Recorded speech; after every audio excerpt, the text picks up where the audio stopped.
మేమనుకున్నాం మీ నాన్న మా ఇల్లు కలిసి అయితే మేము ఎక్కడ బతకాలి? మీలా మాకు 2-3 ఇల్లు లేవు. ఆసి రాత్రి మళ్ళీ కల్లోకి వచ్చావు.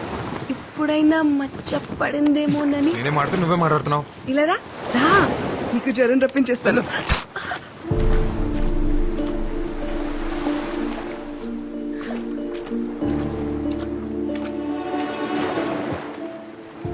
సారీ.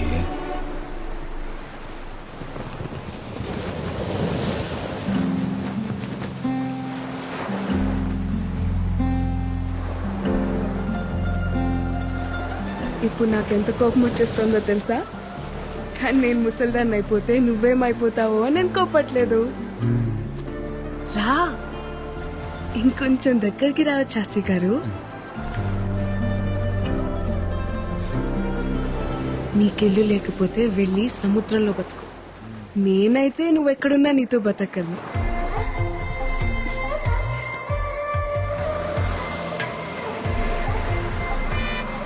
వచ్చేసింది. నాకు వినిపించట్లేదు, నేను ఇంటికి వెళ్ళను. ఏంటే ఇప్పుడైనా రావడం? రావడమే ఏటే కోళ్ళ పిల్ల, నా కొడుకుని సో నోరేసుకుని మీదడిపోతున్నావట. ఇదిగో నువ్వు వరుసనా కలిసినా ఆడని కాబోయే మొగుడు, గుర్తెట్టుకో. మొగుడిని అదుపులో పెట్టుకోవడం రాదు కానీ కబుర్లు చెప్తుంది. ఇదిగో నానా, నేను అన్నానంటారు కానీ ఆడపిల్లకి వయసుతో పాటు మనసు శరీరం రెండు మారిపోతాయి. తొందరపడడం అందరికీ మంచిది. అన్నయ్య లేడా? కనకం కనకం, అయ్యా ఇంటికొచ్చిన వాళ్ళని టీ కాఫీ తాగుతారా అని అడిగేది లేదా? తీసుకొస్తానయ్యా. నువ్వెంత అడ్డుపడ్డా నేను అడగాల్సిన అడిగే వెళ్తాను. ఏ నా మేనకోడని అడిగే హక్కు నాకు లేదా ఏంటి? ఈ ఇంటి కూతుర్ని అడిగే హక్కు నీకెప్పుడూ ఉంటాది, కాని పొందే అర్హత ఇప్పుడు ఆ ఇంటికి పోయింది. ఇంట్లో మనిషిని కాదని జాతి తక్కువ దాంతో పోయి సంసారాన్ని బజార్నేసుకున్నప్పుడే ఆడికి ఈ ఇంటికి బంధుత్వం తెగిపోయింది. ఇప్పటికిప్పుడు నీ మొగుడెక్కడుంటాడో చెప్పవే.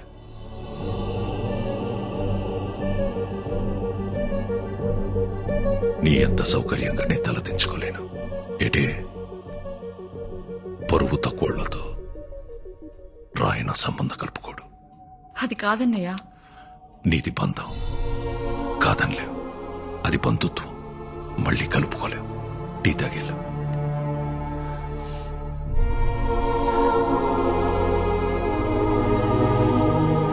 మా ఇంటికి వెళ్ళి తాగుతానులే.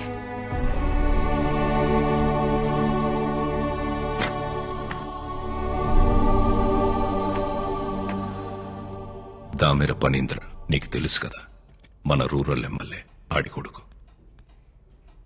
మనోడే 2 రోజుల్లో వాళ్ళు చూసుకోవడానికి వస్తున్నారు. అది కాదురా, ఉప్పాడ మత్స్యకారులందరికీ హెచ్చరిక.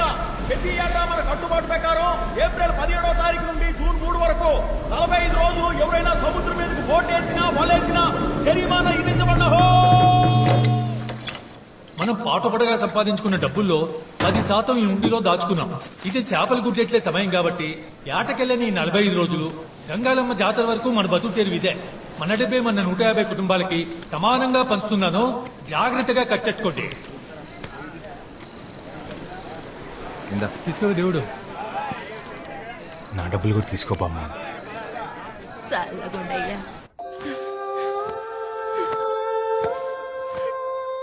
ఎవరు 2 రోజుల్లో నన్ను చూసుకోవడానికి వస్తున్నారంటమ్మా. నాకు ఆ పెళ్లి ఇష్టం లేదు.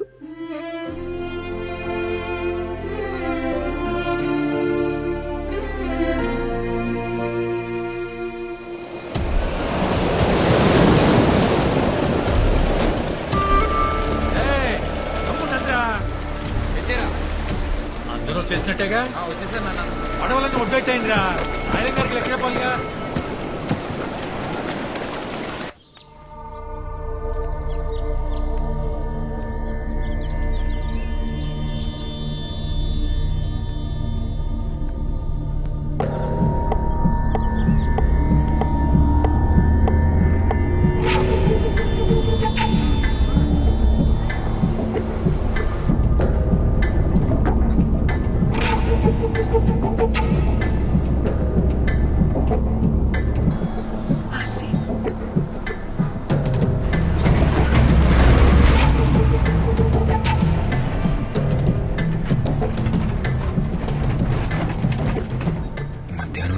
కాలేజ్కి రా.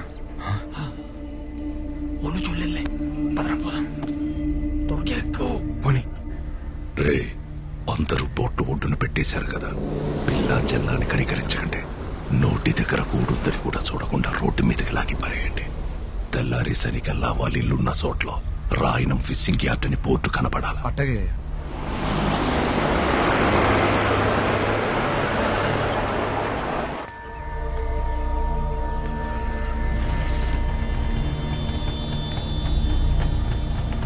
రే పోనీరా.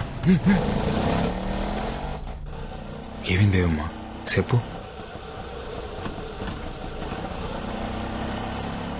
మనసేం బాలేదాసి, అలా సముద్రం మీదకి వెళ్దామా? ఇప్పుడా? సముద్రం మీదకా? ఇప్పుడు ఎలాగో సముద్రం మీద ఓ బోట్ కూడా వెళ్ళదు కదరా. మీరు ఎంత కావాలంటే అంత పేమెంట్ చేసుకోవచ్చు. ఒరే చేపలు ఉంపు కడతారా?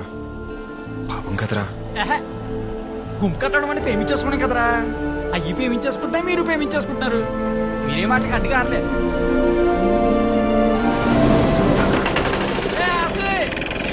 బేగ వచ్చేయండి. సరే ఊళ్ళు చూడలేదు కదా.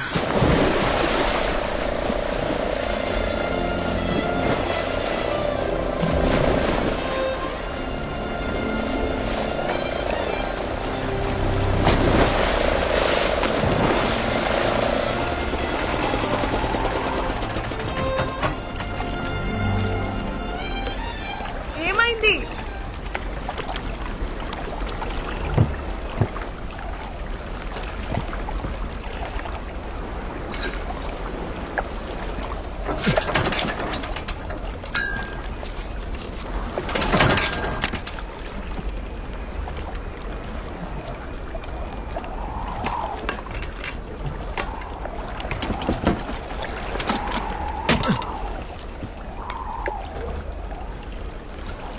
ఆయిల్ అయిపోయినట్టుంది.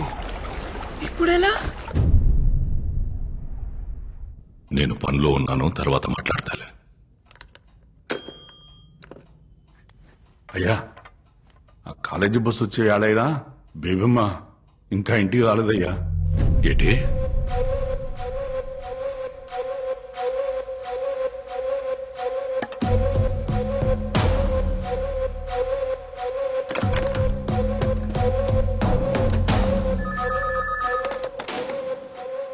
హలో, నేను రాయను మాట్లాడుతున్నాను. చెప్పండి రాయన గారు. బస్ ఇంకా ఊళ్ళోకి రాలేదంటే? రాయన గారు దీపం ఇంకా ఇంటికి రాలేదు. ఒంట్లో బాగోలేదని చెప్పి మేడం పర్మిషన్ తీసుకుని మధ్యాహ్నం ఇంటికి వెళ్ళిపోయిందండి. నువ్వు ఎలర్ట్గా ఉన్నావా లేదా అని చెక్ చేశాను. పాప స్నేహితులతో సినిమాకి వెళ్ళుంటది. ఒక అరగంటలో వచ్చేద్దదిలే. ఏంటి? అలాగేనయ్యా.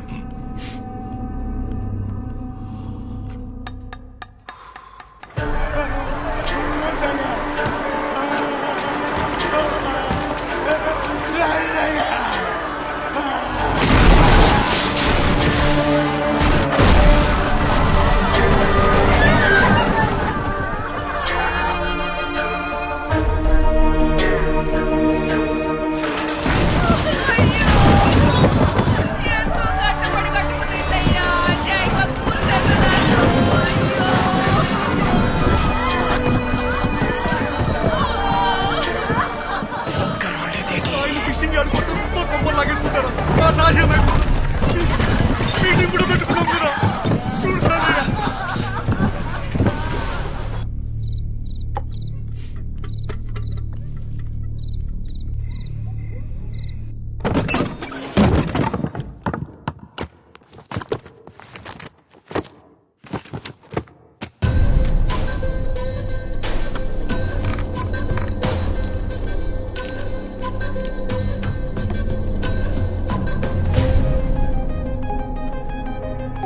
ఈ బేబమ్మ గారు ఒకరు ఎప్పుడు చూసినా సముద్రం పక్కనే తిరుగుతా ఉంటారు. బట్టల నిండా ఇసుకే.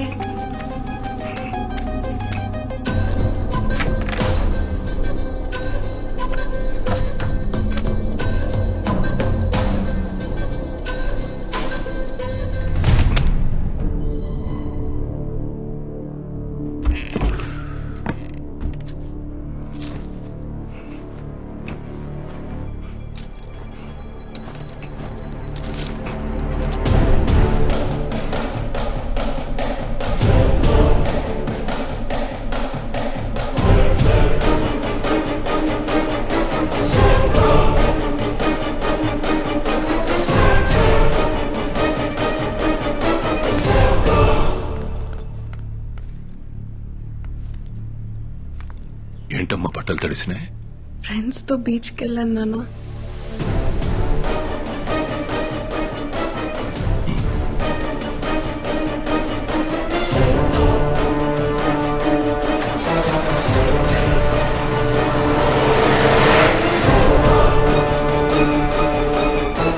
మీరు ఆయన గారండి పొలాల మోసగా పోటీ కూడదు కదండి. ఇందాడు మీ ఊరోడు ఎవడో సాయంత్రం బోట్ వేసుకుని సముద్రంలోకి వెళ్ళాడండి. ఆడపిల్లలు వేసుకుని నేను పనిలో ఉన్నాను, తర్వాత మాట్లాడతాను.